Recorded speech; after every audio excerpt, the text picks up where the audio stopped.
So let's talk about the resurrection body. What kind of body is our resurrected body's going to be like? So in verse 35, but someone will ask, how are the dead raised? With what kind of body will they come? How foolish. What you sow does not come to life unless it dies.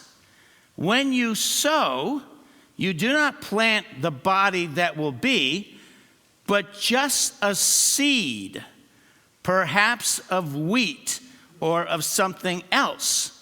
But God gives it a body as he has determined, and to each kind of seed, he gives its own body. So in other words, what the Apostle Paul is writing is, when people are saying, hey, what kind of resurrected body will he have? Paul says, that's really hard to answer. Because our bodies are like seeds, and everyone knows the seed that you plant in the ground, what comes out doesn't look like the seed. So like here's examples of all kinds of different seeds, but when you plant those seeds in the ground, something different comes out. I love salads, all right? Salad seed, very small, and then this, I love, is it butter? Butter salad? What do they call that? Butter crisp? It has to have butter in it. I don't know if they butter the lettuce. It's delicious. I have to have a salad every day. You put blue cheese on that. But it's, you understand, what came out is totally different than the seed. 20 years ago, I was preaching a sermon, and I mentioned the acorn tree. Now, tell me something. When you put a watermelon seed, what do you get? Watermelon. When you put a sunflower seed in the earth, what do you get? A sunflower. If you put a holly seed in the ground, what do you get? A holly tree. So I said, if you plant an acorn, you get an acorn tree. Everyone in the church is laughing. I have no idea why they are laughing until my wife had to explain to me, dear, it's not an acorn tree. It's an oak tree. And I was like, why would they do that? Why would they mess? So you plant that acorn, and what comes from that acorn is just amazing. So look at verse 42. So it will be with the resurrection of the dead, the body that is sown. So we're all like seeds that are going to get sown in the earth, 6 foot under, as they say. The body that is sown is what? It's perishable. What do we mean when we say perishable? Dies. Usually we refer to food as perishable. They say the average American waste hundreds, if not thousands of dollars by you buy too much food. You were snookered at Giant Eagle. You went hungry and you bought too much food that's going to perish. It's perishable. It doesn't last very long. Well, so too our bodies are disposable, these earthly bodies. We're going to get heavenly bodies that are imperishable. So right now, our bodies break down, they get old, they wear out, but we're going to get an imperishable body that will take us for all eternity, that will just renew itself and will never break down. Number 2, verse 43, it is sown in what? Dishonor, and it is raised in glory.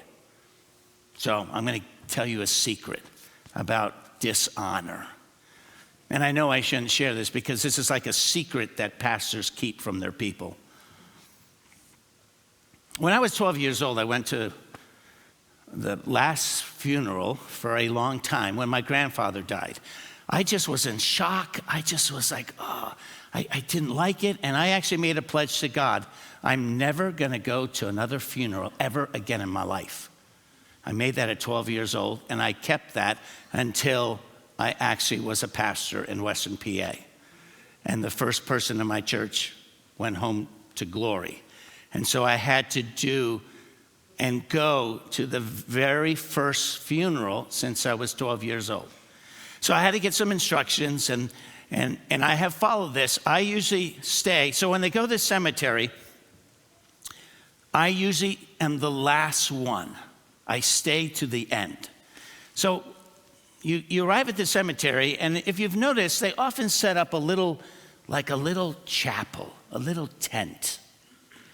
And they have this, looks like a table that they put the casket on. And the table's really nice, and they have green fake grass that they put out.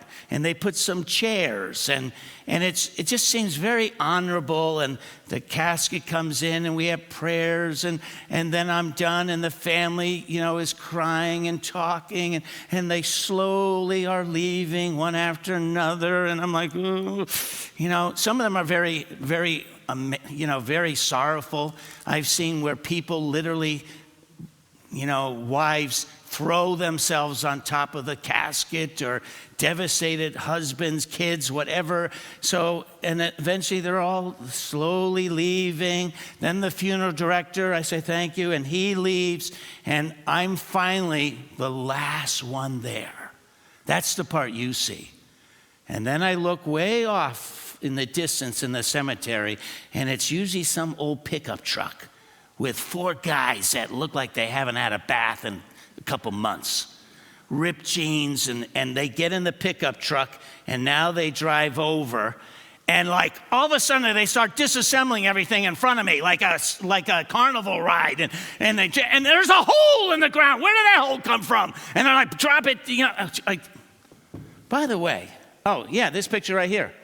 In the Philippines, some of the people bury their loved ones in coffins on the side of cliffs, and then, okay, whatever happens, happens. I'm like, whoa, that is different. Some people get buried inside trees. They drill holes in trees and put you inside of a tree and seal it up. It's like we are buried in dishonor, no matter how pretty we try to make it.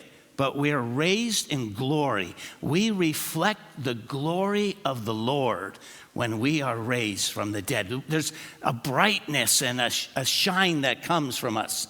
Number 3, it says the body that is sown in weakness.